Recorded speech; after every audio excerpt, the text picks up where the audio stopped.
Hello, this is Matt on the Moon Lambo channel, and this was certainly quite a surprise. In a video I put out just a little bit earlier this evening, I shared the following tweet from attorney John Deaton.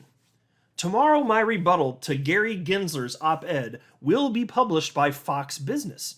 I will address how Gensler is using the lack of regulatory clarity coupled with congressional inaction and a lack of SEC oversight to unlawfully expand the Howey test beyond recognition. So he tweeted that out this morning at 10:41 a.m. Central Standard Time, August 21st, 2022. And so in a video I put out this evening, I made note of that so that the XRP community can get ready for that. And I always look forward to the stuff that Attorney John Deaton's putting out for sure. And I did cover his article. I didn't want to read the whole damn thing because Gary Gensler's article, it's just vomit-inducing. And I didn't want all of you listening to, upchuck and whatnot. So I didn't read the entire vomit-inducing article, but I did share a synopsis from a guy named Corey Clipston, who I'm not familiar with, that doesn't matter, but Attorney John Deaton shared a short thread. So I did run through that. I'm not going to, since I already did that in a video tonight, I'm not going to run through that again. But here's the surprise. Out of nowhere, I started seeing this pop up in my Twitter feed just within the last half hour or so. From Fox Business, here you can see John Deaton's op-ed. It's out today, a day early. Well, how about that? And so here it is on the Fox Business website. This is so awesome seeing him have a written piece here on the Fox Business website. And it's titled, Gary Gensler's Gross SEC Overreach. Now, this just happened. I've not read this yet.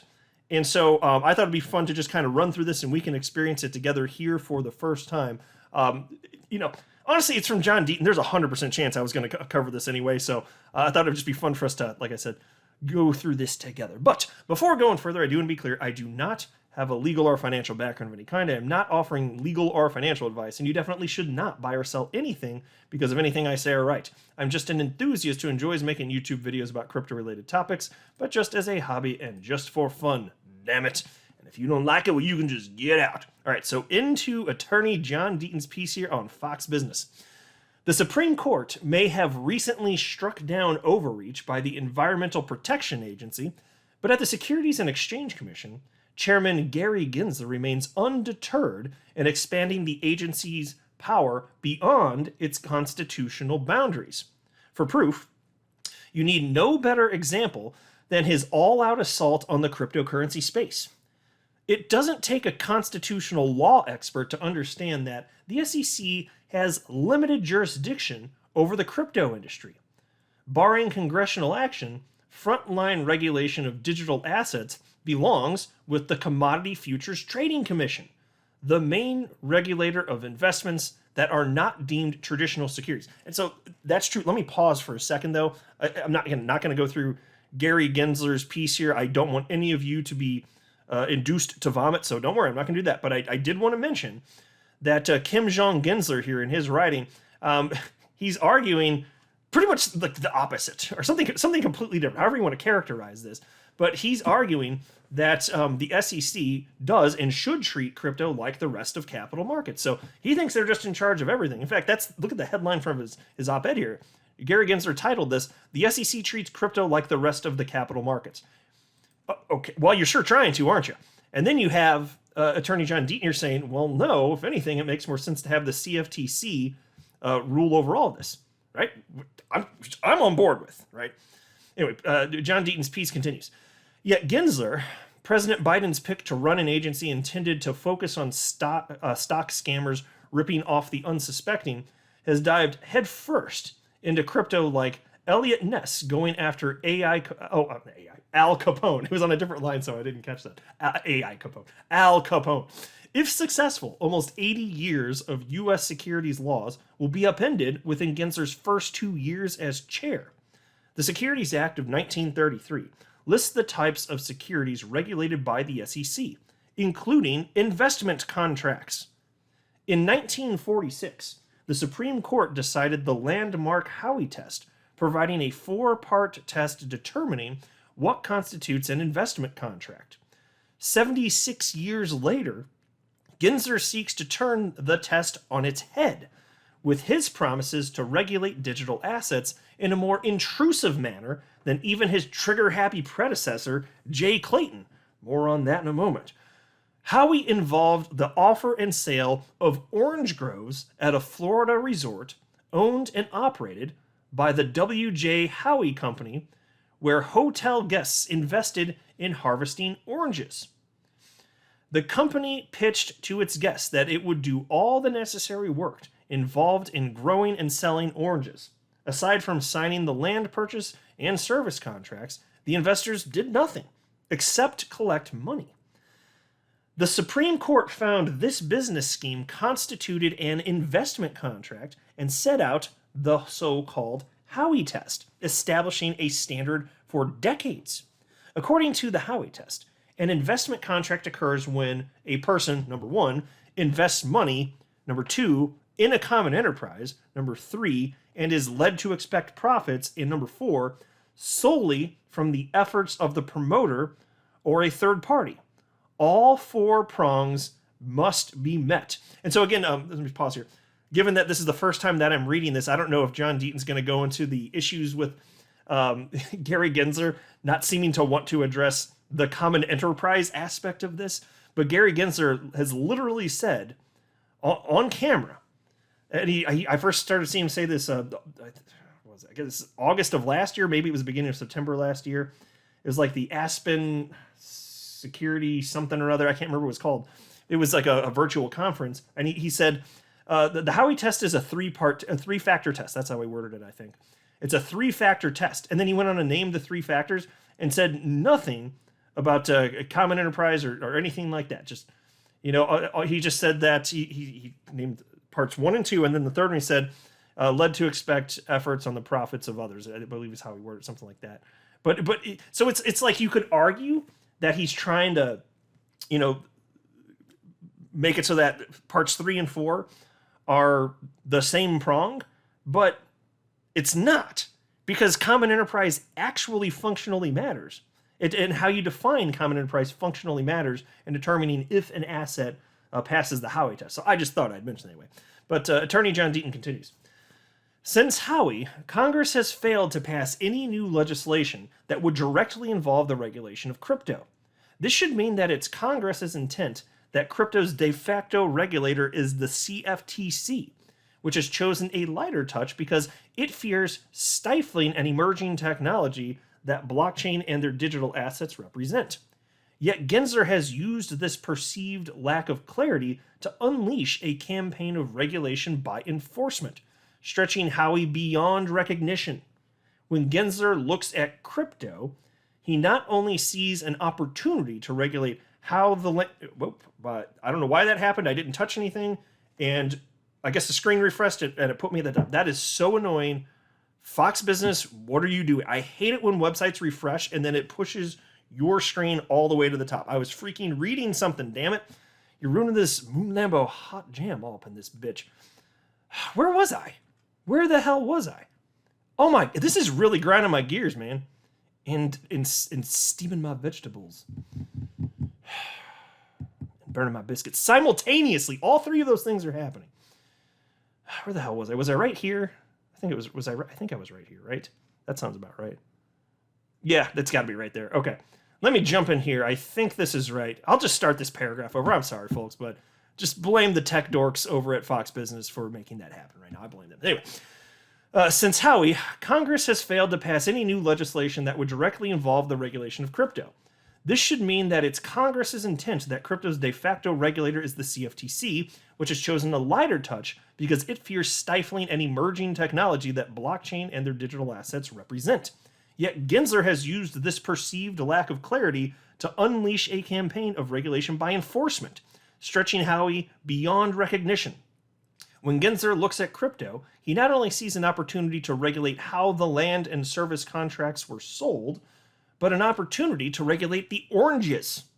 As a legal theory, it should frighten everyone well beyond the crypto space. The SEC has two key pending cases. First, the Ripple case, launched by Jay Clayton on his last day as chairman of the SEC, but being advanced by Gensler. It involves the digital asset XRP. Clayton, possibly fearing Gensler would take credit for what he viewed as an easy agency enforcement victory, brought charges against Ripple executives for selling XRP in a way that classified it as a security under Howey because the proceeds, the SEC alleged, were used in part to help expand Ripple's business.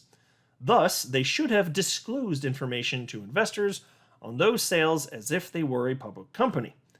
The case is now being heard in federal court, with Gensler's lawyers arguing the merits before a skeptical judge that has made a series of rulings in Ripple's favor. And then in parentheses, he wrote, "Full disclosure, I serve as a Michi Kirihai, representing 72,000 XRP holders, the majority of whom had never heard of the company Ripple when they acquired the tokens," in parentheses. Yeah. And still, I don't know how you recover from that, SEC. Like, where's this common enterprise? Like, oh, wait, that's right. You don't even care if they're like common enterprise. It's just if somebody did something and the price goes up. Which means, but if you literally say that's how this works, then any third-party developer that starts working on the XRP ledger or pick your blockchain, any third-party developer that had nothing to do with its creation, if they just jump in right now, if that could help, in theory, to move up the price of XRP, well, bam, they better not sell a single XRP or else they are screwed. Right? Because then it's a security. You see how this works here? It's totally bogus. Anyway, the piece continues. Then there's the library case, which is also allegedly about a lack of disclosure. This one is Gensler's brainchild involving the digital token LBC, and it further underscores Gensler's intent to anoint the SEC as the primary regulator of crypto. And keep in mind, these are two vastly different cryptocurrencies operating on separate blockchain networks, yet testing the same dangerous theory. For comparison, blockchains are the orange groves, but instead of producing oranges, each blockchain produces a native cryptocurrency. The Bitcoin network produces Bitcoin, the Ethereum network produces Ether, and the XRP ledger produces XRP, and so on. From Bitcoin on down, every network's token performs whatever function that blockchain was invented to serve. The XRP ledger, on which Ripple and other unrelated companies operate their different businesses, uses XRP, the network's native currency, to settle transactions in other currencies. LBC, meanwhile, operates on the library blockchain like dollar bills left on a restaurant table for the server, tipping artists on a decentralized multimedia content platform. The most important thing to realize is that the SEC's allegations are not limited to when or how Ripple or Library sold tokens. The SEC is asserting that both of these unique tokens are securities per se, no matter who sells them or why. It makes no distinctions between the Ripple or Library executives selling their tokens and the people who merely traded the cryptos later.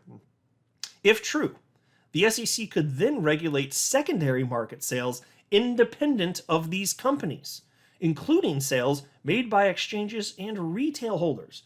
It's like saying the Howey oranges eventually sold by a grocer are unregistered securities. Imagine the economic consequences for innocent consumers. Ooh, yeah. You know, I really like the way that he worded that. So because we've been saying for some time, because it's so true, we're screaming from the rooftops, well, if XRP, by the nature of it existing, is a security, then oranges, by the nature of them existing, are securities. But I like the way he worded it like this. I personally hadn't seen him word it quite like this, but I really like this. He says, it's like saying the Howey oranges eventually sold by a grocer are unregistered securities. So the reason that I like that so much is because that's clearly happening on, I guess, what you could reasonably call secondary markets, right? So just for comparative purposes, just like XRP being traded on secondary markets, same damn concept. The logic flows perfectly. Yet the government, the SEC, they continue to overreach. That's why this can't be allowed to happen. That's why I'm so thankful that the XRP community, over 72,000 people now signed up to be represented by Attorney John Deaton. That is powerful AF, my friends. Anyway, Attorney Deaton continues. Although securities laws govern investments, like the one in Howey, The SEC now claims it is immaterial as to why anyone acquired these tokens, even if the purchaser intends to use the token to access the technology for non-investment reasons. A recent library hearing revealed Gensler's absurd theory in a nutshell. If one person bought a token on the secondary market to use it on a blockchain network, even without knowledge that some company might also be using it on that same network, then all the tokens are investment contracts with that company. With meme stocks attracting leagues of first-time investors and the crash in SPACs, you would think Gensler has too much on his plate to be messing with cryptocurrencies that have traded for over a decade. Yet he calls crypto the Wild West of investing because digital assets are known to finance illegal activity. But the vast majority of money laundering takes place using the greenback, and there's lots of bad stuff happening on an unregulated internet. Moreover, power grabs seem to be Gensler's thing. He has limited public input on SEC rulemaking and expanded the broadest environmental ESG data disclosure requirements ever proposed in the United States. This may advance a progressive social agenda, and as Fox Business's Eleanor Terrett and Charles Gasparino have reported, it might help him secure a bigger job in the Biden administration, possibly as Treasury Secretary. Yeah, so pause and note that this is, and they're not the only ones that have posited this idea. I believe also Rosalind Layton, who writes for Forbes, she was talking about this idea too. It's all about Gary Gensler's resume. She wrote something to that effect. I covered the article on his channel. Yes, it's always about the next thing. It's about him. It's not about even the money for him. He's worth over $100 million reportedly. It's definitely not about the money. He's a sociopath, perhaps, right? Like he's power hungry. It's about the next step up and the ego and all that crap. That speculation, can't know for sure what's in the heart and mind of this guy, but if you look at the behaviors, it's not good. It's definitely not good. And then Attorney Deaton wraps up his article by writing the following. He says, either way, Gensler's war against crypto might be his most ambitious and dangerous affront to constitutional norms. Every single case since Howey found that the security involved an actual contract or some level of privity between the buyer and seller. Absent congressional action, Gensler intends to turn nearly a century of legal precedent on its head with his enforcement bulldozer. Whew. I like how he wrapped that up. That's a powerful last sentence. That's good. Enforcement bulldozer. I like that a lot. Oh, man, what a great article. Definitely knocked it out of the park. I'm so glad he did this, and I'm glad that Fox Business put it on the site. It's just, wow, fantastic piece. You guys will have to let me know what you think. And fine, call me biased, but I think he kind of hit a home run here personally. Yes, this, and I love this too because, I mean, the reach of Fox Business, I mean, I don't even need to tell you guys. So it's like the everyday person is now learning about this stuff and the tremendous overreach that the SEC is engaging in. Freaking Kim Jong-Gensler, my friends. Wow. Awesome stuff here. And we got it a day early. Hey, I'm not going to complain about that. I'll wrap up here, but please let me know what you think about all this in the comments section below. I'd love to hear additional perspective from my fellow XRP community members. I'm not a financial advisor. You should not buy or sell anything because of anything that I say or write. That would be a very, very, very bad idea. Until next time, to the moon, Lambo.